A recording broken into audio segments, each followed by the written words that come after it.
Assalamu alaikum dear students, how are you? I hope you will all be fine. Today our topic is chapter number 4, and in which we are about to discuss the properties of 5A elements. So here we go. We'll start from the introduction. The elements of group 5A of the periodic table comprises nitrogen, phosphorus, arsenic, antimony and bismuth. Uh, Here nitrogen is the most non-metallic element, and similarly the bismuth is here with the most metallic character. So both are anti to each other in nature. Next, we have to discuss about some of the physical properties in the table 4.1. For example, nitrogen has the atomic number 7, 15, 33, 51 and 83.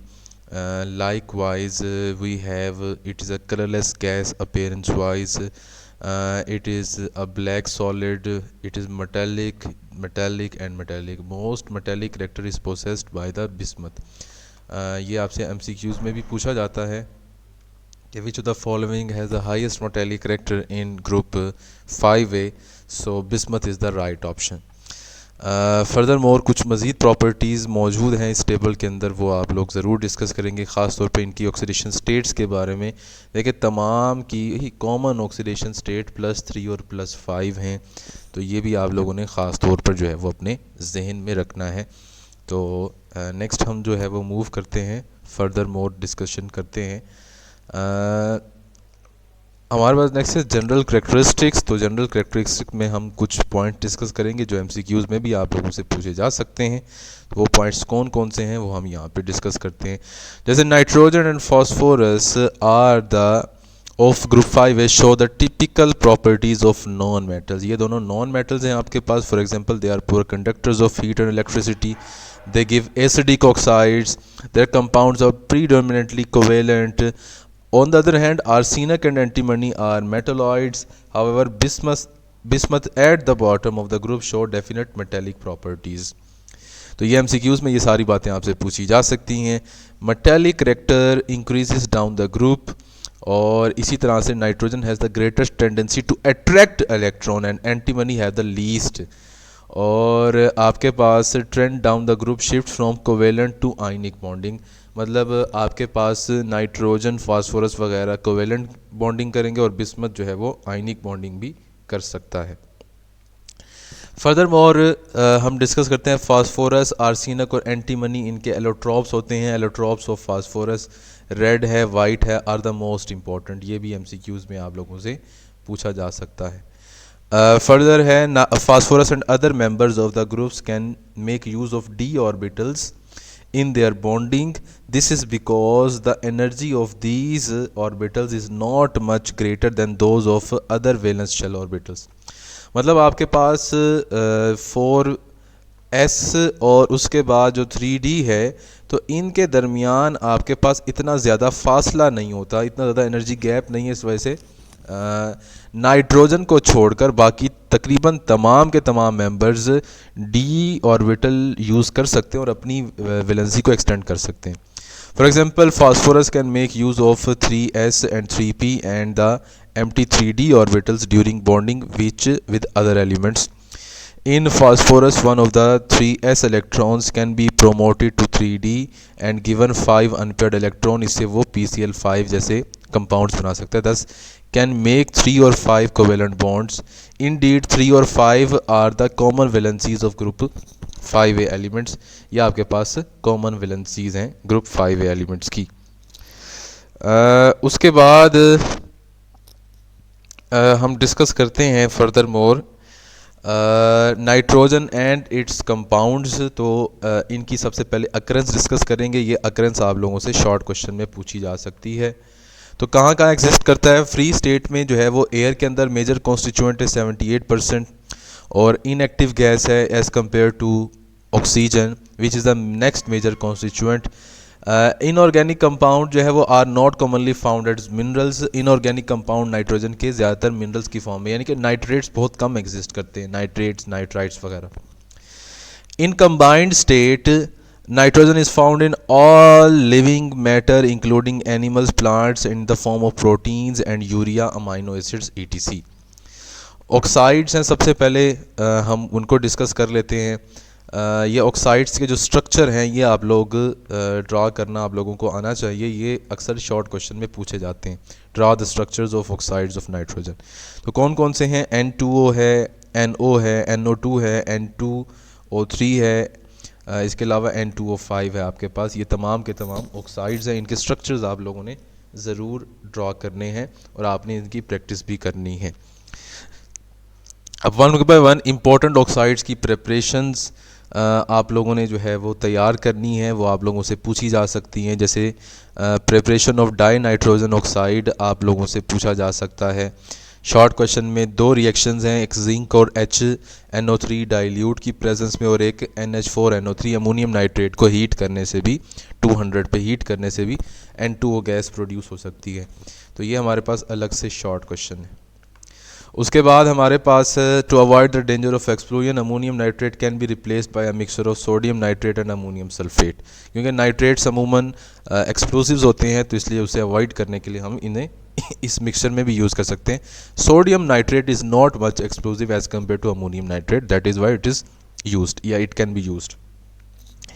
Properties में बड़ा important सवाल है। N2O जो है इसे हम laughing gas भी कहते हैं, क्योंकि अगर हम इसे if inhaled for a sufficiently long time produces hysterical laughter, तो इसलिए हम इसे लॉफिंग गैस कहते हैं। ये भी शॉर्ट क्वेश्चन है कि why N2O is also called a laughing gas. अच्छा, अगर नेक्स्ट हम इनकी प्रॉपर्टीज़ डिस्कस करें तो आप लोग इनके रिएक्शंस जो है वो ज़रूर देखिएगा। देखें, ये बाय नेचर जो है वो ख़ुद तो कंबस्टिबल नहीं है, लेकिन ऑक्सीजन की तरह रिजेंबल करते हैं। जैसे ऑक्सीजन खुद नहीं जलती, जलने में हेल्प करती है, वैसे ये भी खुद नहीं बर्न होती और वो जलने में हेल्प करती है और किसी भी सब्सटेंस को ऑक्सीजन सप्लाई करती है। जैसे सल्फ़र को ऑक्सीजन सप्लाई करके ये SO2 में तब्दील कर देगा, N2 सेपरेट। फास्फोरस के साथ P2O5 और N2 सेपरेट। और इसी तरह से जब कॉपर में से गुजारा जाए तो कॉपर ऑक्साइड और N2 बनाते हैं। तो ये भी शॉर्ट क्वेश्चन में आप लोगों से पूछा जा सकता है कि write down the properties of laughing gas. उसके बाद है हमारे पास नेक्स्ट नाइट्रोजन ऑक्साइड NO की प्रेपरेशन। ये भी शॉर्ट क्वेश्चन में आपसे पूछी जा सकती है। एक तो N2 और O2 के डायरेक्ट रिएक्शन से आप NO बनाएंगे। यहाँ पे इलेक्ट्रिक आर्क तकरीबन 2000 से 3000 का टेम्परेचर हमें दरकार होता है इलेक्ट्रिक आर्क की मदद से। और दूसरा preparation of dilute NO3 copper के साथ। ऊपर हमने जिंक के साथ रिएक्शन करवाया था, यहाँ पे कॉपर के साथ, तो NO गैस प्रोड्यूस होगी H2O और कॉपर नाइट्रेट के साथ।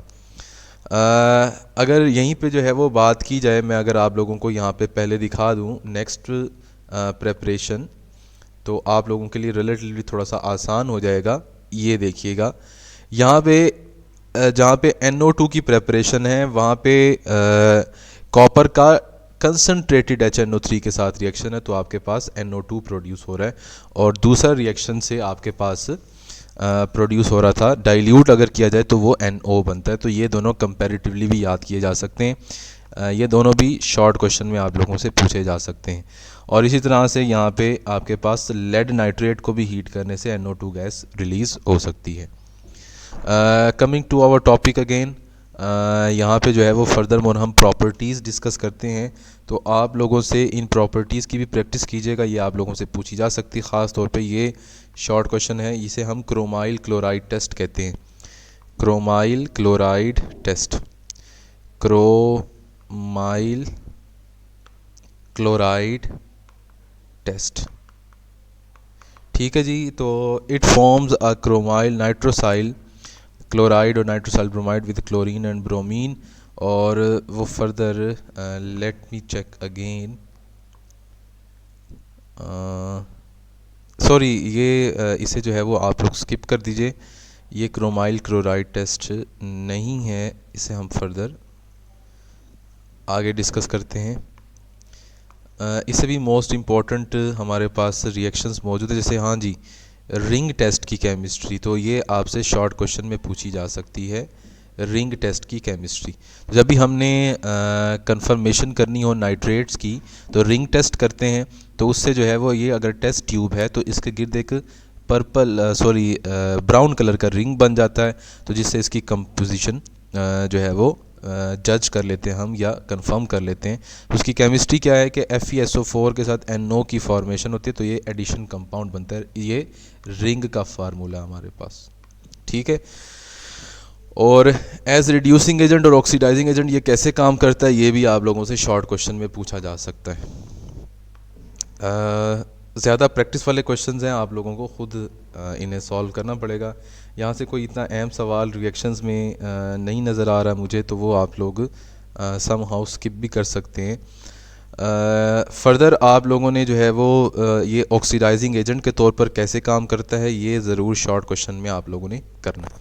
बाकी उनकी प्रॉपर्टीज़ जो है वो ज़रूर उनकी प्रॉपर्टीज़ का एक दफ़ा जो है वो आप लोग ज़रूर प्रैक्टिस कर लीजिएगा। वो लॉन्ग क्वेश्चन में आ सकता है, लाइक कि how can NO2 will react with following substances, तो इस तरह का सवाल आ सकता है। आगे अगर हम बात करें तो ऑक्सी एसिड्स हैं। ऑक्सी एसिड्स मतलब एसिड्स भी हैं लेकिन साथ में ऑक्सीजन के ऊपर भी मुश्तमिल हैं। तो HNO2 और HNO3 इनके स्ट्रक्चर आप लोगों से शॉर्ट क्वेश्चन में पूछे जा सकते हैं। पहले हम नाइट्रस एसिड डिस्कस कर लेते हैं। नाइट्रस एसिड दो चीज़ों से बनता है, इसकी प्रेपरेशन शॉर्ट क्वेश्चन में आ सकती है आप लोगों के लिए। एक तो N2O3 और वाटर को मिक्स करने से NO2 बन सकता है, और साथ में बेरियम नाइट्रेट को H2SO4 के साथ ट्रीट करने से भी HNO2 बनाया जा सकता है। फर्दर मोर इसकी ऑक्सीडाइजिंग प्रॉपर्टीज़ ख़ास तौर पे आप लोगों ने देखनी है। ये नंबर 2 वाली प्रॉपर्टी ये बहुत इंपॉर्टेंट है, ऑक्सीडाइजिंग एजेंट के तौर पर कैसे काम करेगा। इसी तरह से फर्दर मोर हम लोग डिस्कस कर लेते हैं।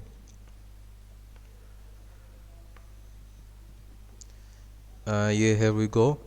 नेक्स्ट हमारे पास है एज एन एसिड कैसे वर्क करेगा, ये भी जानना हमारे लिए ज़रूरी है, ये भी शॉर्ट क्वेश्चन में।